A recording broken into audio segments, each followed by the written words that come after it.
Welcome back to my Capitol office for another report.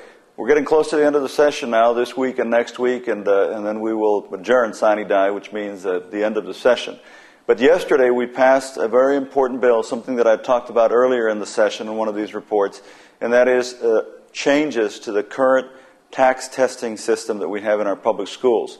The bill that we passed yesterday out of the House of Representatives, which now goes back to the Senate and will be looked at by the Senate to see if they agree with what we've done, does a couple of things. Importantly, the bill that was before us on the House floor changed what we did at the high school level so that you didn't have just one test determining whether or not a child would in fact graduate, pass to the next grade, or graduate from high school. What we're doing now with the new system is you'll have several tests that you'll have to take through the course of high school, and you'll have to pass these tests, or the grades that you make will be considered, but it'll only be 15% of determining whether or not you pass. They'll look at a lot of other factors. Importantly, Representative Olivo and I were able to amend the bill with a bill that we had introduced addressing elementary schools and what we did with the tax test from 3rd to the 8th grade.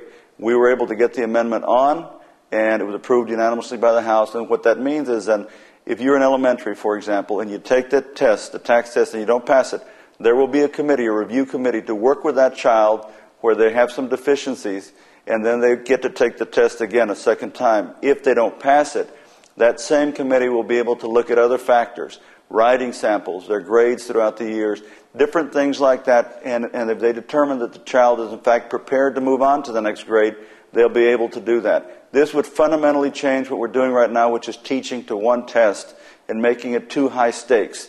The stakes are too high for a child in the 3rd grade.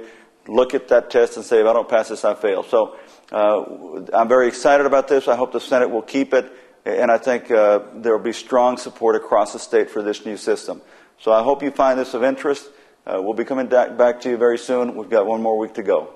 Thank you, and as always, if you have any ideas or questions, write us or send an email. Thanks.